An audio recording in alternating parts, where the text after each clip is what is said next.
हरकतें इंसान की बुढ़ापे जाते जाते नहीं मिटती, बचपना मरघट तक जाते जाते नहीं खत्म होती। और यही सीखना होता सत्संग में। हम भी कथा सुना सकते थे कृष्ण का, राधा का, रामचरितमानस। ये तो जीता जागता रामायण चल रहा है, ये रामायण जीता जागता चल रहा है। ये भागवत नहीं, ये रामायण नहीं, ये कोई दर्शन नहीं, ये हमारे आपने खुद के दर्शन है, आपके खुद के दर्शन है। इसको रग रग में पी जाओ, संभालो। जिस तरह स्पंज पानी को सोख लेता, उसी तरह शब्दों को अपने जीवन का, मस्तिष्क का हिस्सा बनाओ। देखो जीवन क्यों नहीं सुधरता, क्यों नहीं बदलता। लेकिन इतनी क्षमता ही नहीं है कि इन चीजों को पचा पाए। कैसे पचा पाएंगे? इतनी आग होनी चाहिए, इतनी आप होनी चाहिए पचाने की, उतना स्टेटस होना चाहिए खड़ा होने का, तब चीजें दिखती है। हर चीजें नहीं दिख सकती। देखने के लिए नजर होना चाहिए और दृष्टिकोण होना चाहिए और फिर आंखें होनी चाहिए। तो मैंने बता रहा था भगवान कृष्ण ने जो बातें बताई गीता में, और धर्म की एक एक सूत्र को, जीवन के समीकरण को मैंने तो एक भगवान कृष्ण का गीता लाइफ मैनेजमेंट टॉपिक है। Gita is a life management topic. ये जो गीता है आपके जीवन का मैनेजमेंट देती है। आप घर को कैसे मैनेजमेंट करते हैं, आप अपने व्यापार को कैसे मैनेज करते हैं, आप अपने मन को कैसे मैनेज करते हैं, आप अपने जीवन को मैनेजमेंट। गीता ह्यूमन रिलीजन, जो गीता है ये मनुष्य का सबसे बड़ा श्रेष्ठ ग्रंथ। इसलिए गीता को मानव धर्म शास्त्र कहा गया। किसी ऐसे ग्रंथ को मानव धर्म शास्त्र की उपाधि नहीं दी गई। गीता को ही मानव धर्म शास्त्र की उपाधि दी गई। और मैं कहूंगी कबीर को कल बोल दूंगा। मैं किसी के बात की तरह बातें नहीं, मेरे समझ में जो आता है कि व्यक्ति को ये चीजें आपके लिए बहुत सरल है, मैं गीता की बात को बड़े, कृष्ण की बात को बड़े सरल ढंग से बताने का प्रयत्न कर रहा हूं। अब जरा सोचिए, कबीर की भी बातों को लाइफ मैनेजमेंट देती है, लेकिन जरा सोचिए कबीर की बात को, कृष्ण की बात को कबीरपंथी या सनातन धर्म के मानने वाले कृष्ण की बात को लाइफ मैनेजमेंट की तरह कैसे ट्रीट करते हैं। अब मैं कुछ बातें आपको सूत्र के रूप में बताऊंगा कि कृष्ण और कबीर के बीच में लाइफ मैनेजमेंट कैसे होता। थोड़ा समय क्या होना मेरे को पता नहीं, परंतु अब थोड़ी मैनेजमेंट की बात करता हूं। मैं दोहे साखी शब्द सुना करके, थोड़ी बहुत बातें, कहानी सुना करके बात को खत्म कर सकता हूं, लेकिन आज मैं कुछ ऐसी बातों को बताना चाहूंगा जो कि आपके जीवन के रहस्य के पर्दे को खोलेगा। अब प्रश्न होता है, भगवान कृष्ण ने बोला, क्या बोला है? पहला धृतराष्ट्रवाक्य, धृतराष्ट्र या पहला ऐसे धर्म क्षेत्रे कुरुक्षेत्रे समवेता इवत्सवा मम का पांडा किम कुर्वा संजय। एक श्लोक पर ही अपनी बात रखूंगा और फिर कृष्ण के बाद कबीर की भी बात मैं एक तरफ, एक कबीर को लेते हैं और फिर कृष्ण को लेते हैं, दोनों की बात।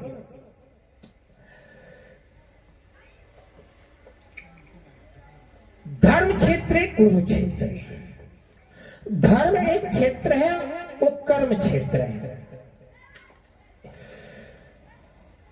अब धर्म क्षेत्र क्या है, ये बात पूछ रहा है धृतराष्ट्र। आप लोगों ने टेलीविजन में और जगह देखा है कि धृतराष्ट्र बहुत अंधा आदमी है और बड़ा कुटिल आदमी है। उसके नाम से ही पता चल जाता है कि ये बहुत गंदा आदमी है। धृतराष्ट्र बहुत गंदा आदमी है। गंदा मतलब शब्द होता है, गंदा का मतलब उसके सोच, उसके कर्म, उसके विचार और भाव सब गलत थी। गंदा आदमी नहीं होता तो अपनी महत्वाकांक्षा अपने बेटे के अंदर वो नहीं भरता। अगर गंदा आदमी नहीं होता तो अपनी सभा में अपने बहू को दंगा किए जा रहे हैं, उस खुद के संतान के द्वारा रोका ही नहीं। अब गंदा नहीं होता तो जुआबाजी करवाए अपने इलाज में, अपने सामने सभा में, रोका ही नहीं। इसलिए पूरा पूरा गंदा है। गलत नहीं, ये शब्द गलत नहीं, गलत आदमी नहीं, गलत तो फिर भी सुधारता, गंदा आदमी अपनी गंदगी दूर नहीं करता। धृतराष्ट्र उत्सुक है, हर गलत आदमी उत्सुक होता है। किससे? संजय से पूछता है। संजय संयम है। संजय क्या है? संयम है। वो पूछता है कि कुरुक्षेत्र में मेरे पुत्र और पांडव पुत्र क्या करें? धर्म क्षेत्र में, कुरुक्षेत्र में मेरे और पांडव पुत्र क्या कर रहे हैं? इस संजय देखने वाला, दिव्य दृष्टि बताने वाला, संयम ही संजय, संयम ने संजय।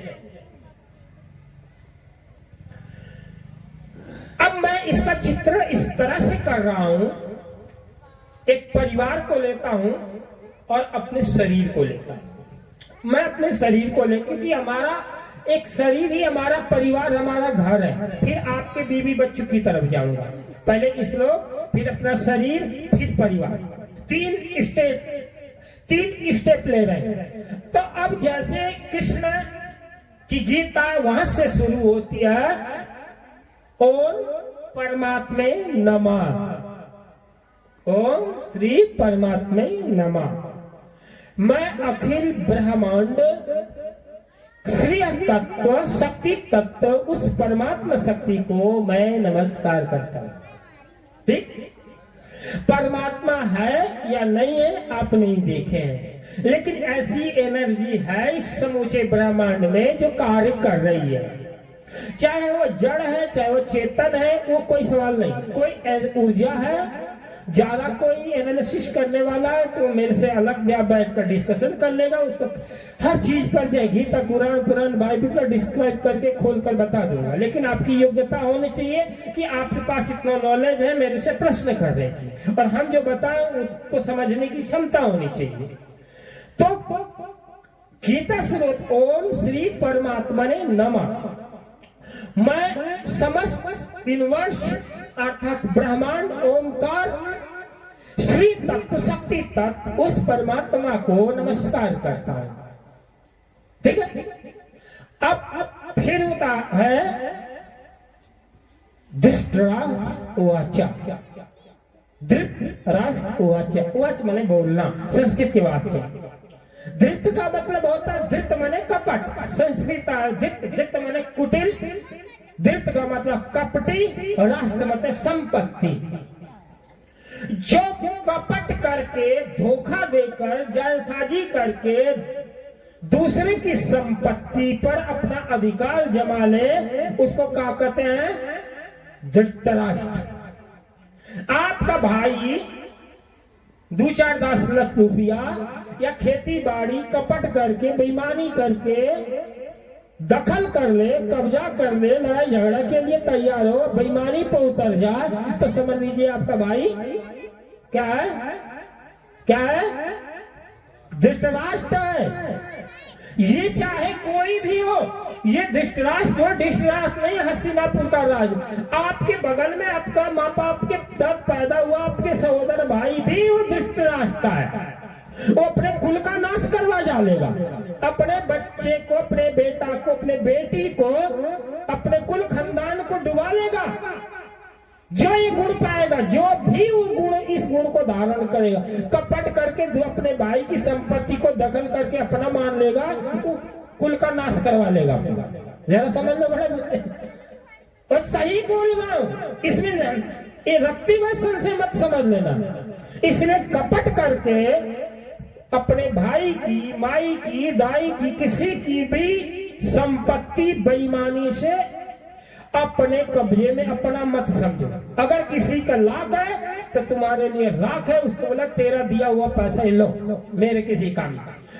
आपकी ईमानदारी, आपकी प्रामाणिकता, आपकी सच्चाई, आपकी ऑनेस्टी लाइफ आपके जीवन में आपको बहुत आगे, बहुत ऊपर उठाएगी। लेकिन कपट करके, धन संपत्ति दखल करके, बेईमानी करके 1 लाख 1 रुपया भी अगर बेईमानी करोगे तो अनंत अनंत जन्मों तक वो चक्रवृद्धि ब्याज करके रसातल में डुबाएगा, बर्बाद कर।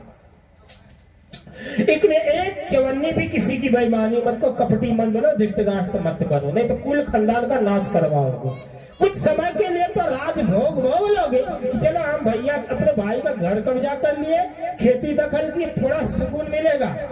जिस तरह से धृतराष्ट्र को राज भोगने की महत्वाकांक्षा पैदा हो गई, कुछ समय भोगा भी, लेकिन 100 संतान को मौत के घाट उतार दिया, अंत में दुर्दिन की जिंदगी जीता रहा। इसलिए किसी की बेईमानी, 1 इंच जमीन मत लो, धन संपत्ति मत करो, कपट करो ही मत। इसलिए यहाँ जो भी बैठे हैं, कपट करके चवन्नी भी किसी की मत लो, ये निश्चय करेगा। तो कपट का मतलब होता है धृतराष्ट्र, और धृतराष्ट्र का मतलब होता है किसी के द्वारा बेईमानी करके धन ग्रहण कर लेना। तो हमारे मन का ये जो मन है, ये मन ही धृतराष्ट्र संयम रूपी संजय से मन देखता। अगर आपका मन संयमी है तो ये मन सही दिशा, डायरेक्शन पर काम करता है। ये जो मन है धृतराष्ट्र, धन देखता है, लोभ देखता है तो मन सीधे लपकता है। सुंदर स्त्री दिख जाए, सुंदर औरत दिख जाए तो वासना की तरह भागता है। ज्यादा धन देख लेता है तो धन की तरफ बढ़ता है। बड़ा पद मिलने की संभावना तो पद की तरफ। तो ये मन ही धृतराष्ट्र है, मन ही कपटी है। कबीर यहाँ खड़ा हो जा रहा है। कबीर कहते हैं मन शायर मनसालहरी, बूढ़े बहुत अचेत, कहीं कबीर ते बाचे जाके हृदय भी। और कौन कहता कि भी कबीर कृष्ण से अलग? यहाँ कपट को दूर करके विवेक की बात कृष्ण करते हैं, कबीर वही बात करते हैं, ये विवेक की बात कबीर करते हैं। कहां अंतर है भाई? जब यहाँ कृष्ण का श्लोक काम कर रहा है, तुम्हारे कबीर का दो अंतर है ही नहीं। कौन कह रहा है गलत? विवेक की बात दोनों कर रहे हैं, और विवेक ही तुमको हर मुसीबत से बचा सकता है। भ्रमित बुद्धि है, विचार भटक रहे हैं, डिप्रेशन में हो और आपको विवेक न हो तो आप क्या करोगे? मैंने सुना तो कपट ये मन है, कपटी धृतराष्ट्र। अब दूसरी बात, धर्म क्षेत्र, ये शरीर के अंदर रहने वाली जो आत्मा है, आत्मा ही क्या है? धर्म क्षेत्र है। और ये शरीर के द्वारा कर्म किए जाते, ये शरीर ही कुरुक्षेत्र है। कुरु का मतलब करो, तो क्या करो? कर्म करो। तो कौन सा कर्म करो? धर्म के कर्म करो। तो कहेंगे भाई क्या हम 24 घंटा पाठ करें गीता का? हम कहें नहीं। क्या करो? 24 घंटा राम राम रटो? नहीं। क्या करें? धूप बत्ती दे के 24 घंटा भागवत सुने? नहीं। संयम, सम्यक कर्म करो। वो कर्म करो जिस कर्म के द्वारा तुम्हें सम्यक अर्थ की प्राप्ति हो। मेहनत करो ऐसा जो परिवार, घर गृहस्थी को चलाने में किसी की आत्मा न दुखे, उसमें बेईमानी न हो।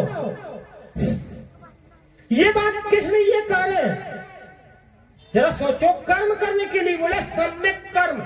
सम्यक कर्म की किसी आत्मा को, किसी को मन दुखाए बगैर वो कर्म करो, और उस कर्म से जो उपार्जित अर्थ है उससे अपने परिवार का भरण पोषण करो, तो वो धर्म है। कबीर कहां करे कि कृष्ण कहां करे कि घर द्वार छोड़कर सन्यासी बन जाओ? भगवान कृष्ण तो धर्म की परिभाषा बता कि तू धर्म गृहस्थी में कैसे अपने जीवन को धार्मिकता से जी सकते हो, किस तरह से अपने परिवार को माने घर गृहस्थी को कैसे मैनेज, इतना मैनेजमेंट, इतना सुंदर मैनेजमेंट देने वाला कोई बिजनेसमैन या कोई ह्यूमन लाइफ में सिद्धांत नहीं है। एक एक बात को समझे तो कृष्ण कहते हैं कि ये मन है कपटी, कपट। मन को अगर लोभ मिल जाता तो लोभ पकड़ना चाहता, वासना आ गई तो वासना पकड़ता, क्रोध आता तो क्रोध पकड़ता और ये हमेशा नीचे ले जाता। तो धर्म क्षेत्र ये आत्मा, कर्म क्षेत्र शरीर, शरीर से ऐसा कर्म करो जिसके द्वारा किसी की आत्मा ना दुखे। तो अब प्रश्न खड़ा होता कि शरीर से कौन से ऐसे कर्म करें जिसके द्वारा किसी को दुख न पहुंचे